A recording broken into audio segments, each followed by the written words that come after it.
नमस्कार दोस्तों, मैं हूं राजीव और आप देख रहे हैं अमानत नॉलेज।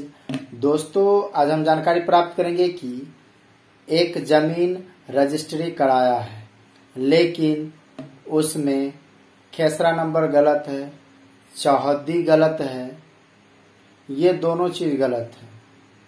और इस जमीन पर मेरा दाखिल खारिज भी नहीं है।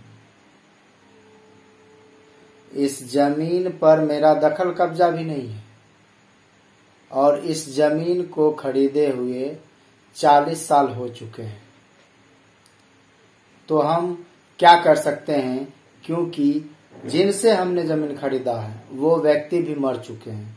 हम क्या करेंगे? तो दोस्तों, इसी को जानेंगे। और जाने से पहले आप हमारे चैनल पर नए हैं तो चैनल को सब्सक्राइब कर दीजिए और बेल आइकन प्रेस कर दीजिए, क्योंकि जमीन से संबंधित नॉलेजेबल वीडियो मैं आपके लिए लाता रहता हूँ। चलिए आगे जानकारी प्राप्त करते हैं।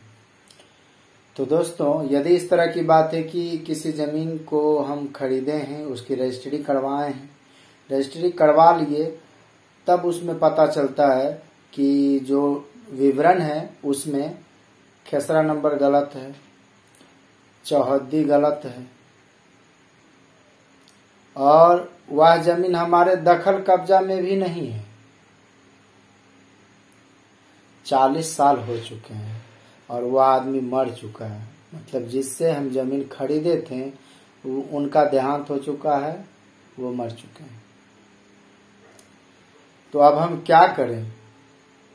असमंजस में पड़े हुए हैं। तो दोस्तों, कोई भी जमीन आप खरीदते हैं तो आपके अधिकार में जब आता है तो आपका जो स्वामित्व होता है वह किस आधार पे होता है, तो वो समझिए। पहले आप जमीन रजिस्ट्री करवाते हैं तो पहला जो आपका दस्तावेज तैयार होता है, आपको जो मिलता है, जैसे कि जमीन रजिस्ट्री का पेपर, तो नंबर 1 पे है वो। दूसरा, उस दस्तावेज के अनुसार आपका दाखिल खारिज होता है, जिसमें कि आपका जमाबंदी भी कायम होता है और लगान रसीद कट के आपको मिल जाता है। ये दूसरा था। अब तीसरे पे चलते हैं। तो तीसरा है, उस जमीन पर जिसका आपने जमीन रजिस्ट्री कराया और उनका दाखिल खारिज कराया,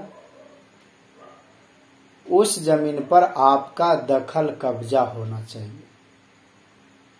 ये तीनों रूप से आप सशक्त हैं तो उस जमीन का मालिक आप हैं। और यह तीनों रूप में एक भी चीज कम है तो आप कमजोर हैं। लेकिन आपका जो सवाल था वह सवाल यह दर्शाता है कि आपका जो दस्तावेज तैयार हुआ है, जो जमीन रजिस्ट्री का पेपर है, वह भी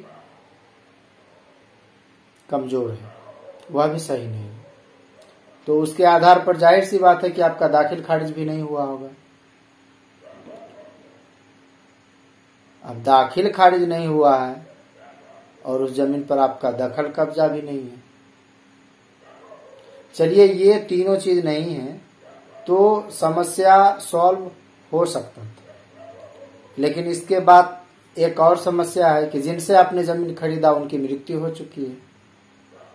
तो दोस्तों, ऐसे कंडीशन में संभव नहीं है कि आपका मैटर सॉल्व हो सके, क्योंकि आपके पास सिर्फ और सिर्फ एक एविडेंस है जो कि जमीन रजिस्ट्री का पेपर है, लेकिन वह भी सुदृढ़ नहीं है। तो दिक्कत का सामना करना पड़ेगा। आप प्रयास करेंगे तो प्रयास में ये हो सकता है कि जिनसे आपने जमीन खरीदा है उनके जो वंशज हैं उनसे रिक्वेस्ट करके आप दोबारा जमीन रजिस्ट्री करवा सकते हैं, यदि उनके वंशज इस बात को मान जाते हैं तो। एक यही रास्ता है, दूसरा और कोई रास्ता नहीं है। तो संभव होता है तो इस तरह से आप कर सकते हैं। दोस्तों, उम्मीद करता हूँ समझ गए होंगे। अगर समझ में आ गया तो वीडियो को लाइक और शेयर करना ना भूलें। मिलते हैं नेक्स्ट वीडियो के साथ, तब तक के लिए अलविदा। थैंक्स।